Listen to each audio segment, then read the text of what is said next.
You dismissed my mother in her own house. Come here. Kneel.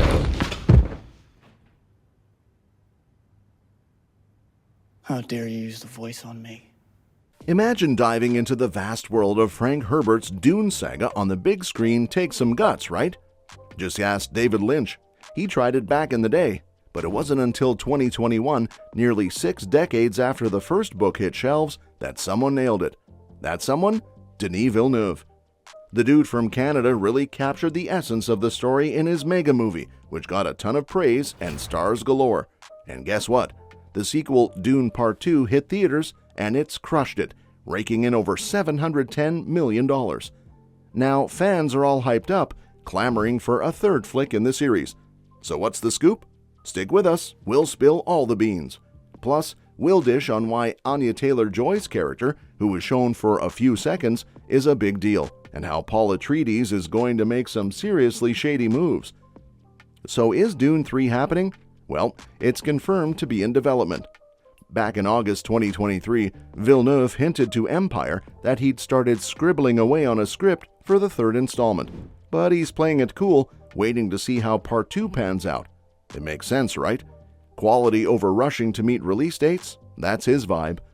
Then in February, Villeneuve mentioned to the Times that he's in no hurry, emphasizing the importance of taking his sweet time. But hold on, his musical maestro, Hans Zimmer, dropped a bombshell to Variety, hinting at where the story might be heading with a subtle gift of Dune Messiah. And just when you thought the suspense couldn't get thicker, Legendary Entertainment's big boss, Josh Grodd, stepped in on March 3rd, dropping the biggest hint yet that Part 3 is in the cards. He couldn't stop gushing about the epicness of Part 2, and hinted that as long as Villeneuve nails the script and keeps up the quality, we might just get another mind-blowing experience. So, yeah, the buzz is real, but let's not hold our breath just yet. We might have to wait a while before we can dive back into the Dune universe.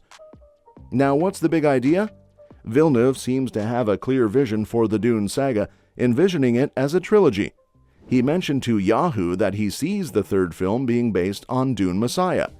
He explained, "The thing I envision, the adaptation of 2 books, Dune and Dune Messiah. We decided to split the first novel in 2, so now we are at 3 movies." Now, if you're not familiar with Dune Messiah, buckle up for another wild ride. It picks up 12 years after Paul's rise to Emperor, where he's facing a whole new set of challenges. There's a massive opposition brewing against him, with factions like Bene Gesserit, Spacing Guild, and Tleilaxu teaming up to take him down. And hold on to your hats, because there's a cloned version of Paul's mentor, Duncan Idaho, in the mix, along with some unexpected twists involving Atreides and Chani's twins. Oh, and did I mention Paul ends up blind, but still packs a psychic punch through his sons? So if you're itching to know more before the film adaptation hits the screens, diving into the book might just be the perfect way to prep yourself for the next leg of this epic journey. Now, let's talk about the cast. It's safe to assume that Timothée Chalamet will reprise his role as Paul Atreides, possibly with a little movie magic to age him up for the next chapter. And let's not forget Zendaya, who stole hearts as Chani. We're all crossing our fingers for her return. But the excitement doesn't stop there. Fans are eagerly anticipating the comebacks of Anya Taylor-Joy and Florence Pugh. Taylor-Joy could be back as Paul's sister, Aaliyah, while Pugh might grace the screen once again as Princess Irulan. Both are beloved by fans and have key roles in the books. And guess who else might make a grand return? Jason Momoa, who rocked it as Duncan Idaho in the first flick, is itching to jump back into the sci-fi universe. He dropped a tantalizing hint in an interview with Men's Health, teasing about some epic stuff that didn't make it into the first movie but might find its way into the third. Now, let's discuss some of the most exciting things to expect from Dune 3. Varying political schemes. The beauty of the Dune series lies in its rich tapestry of complexity. Far from the black and white morality of tales like The Lord of the Rings, Dune introduces us to a myriad of elements. Feuding noble houses, the resilient freemen, the looming presence of the Emperor, and factions like the secretive Bene Gesserit. While Dune 2 may have made some changes, like omitting the Spacing Guild, there's still a web of political intrigue at play. Now, with Paul Atreides seated as the emperor of the known universe, there are plenty of forces itching to upset his apple cart. Each faction and house in Dune adds layers to the story, and we'll see this complexity on full display in Dune 3.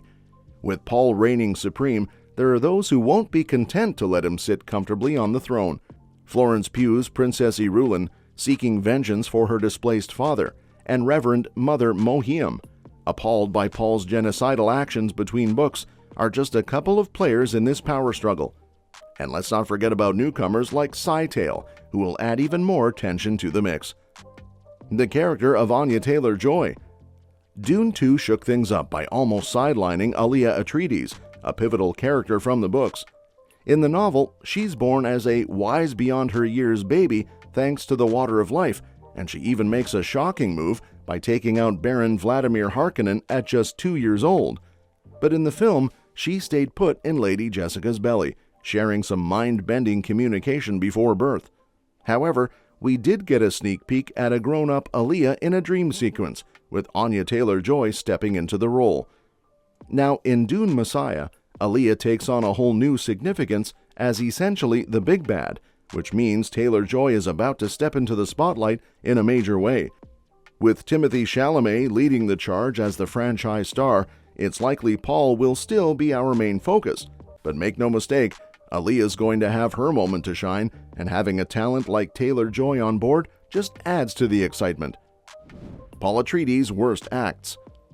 In 2021's Dune, Paul Atreides was set up as the classic hero, but the recent sequel peeled back layers to reveal a much more complicated character.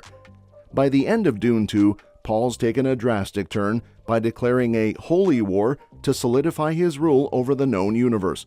This war, happening within the 12-year gap between films, is nothing short of devastating, claiming the lives of a staggering 61 billion people, along with entire planets and religions.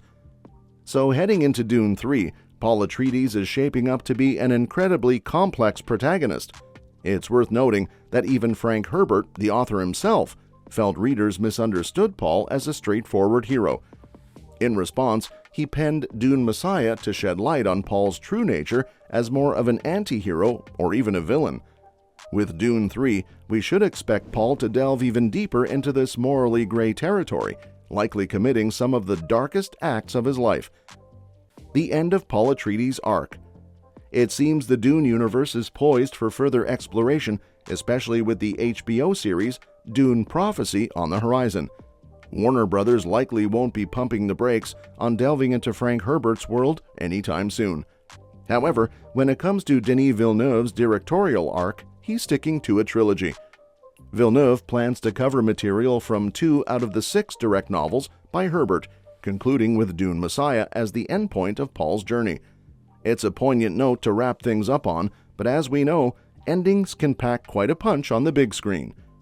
Think about films like The Dark Knight Rises or Return of the Jedi. They may not always be the fan favorites, but they deliver powerful emotional closures. Dune 3 might not match the explosive scale of its predecessor, but it could offer the most emotionally charged experience yet, given the journey both audiences and characters have been on. As for what comes after Dune 3, it's anyone's guess, but for now, it's about closing this first chapter with all the flair and depth it deserves. Well, that's it. For now, make sure to hit the like button. Subscribe to the channel to get updated regularly with the latest news and reviews on upcoming movies from us. Thanks for watching the video, and we'll see you at the next one.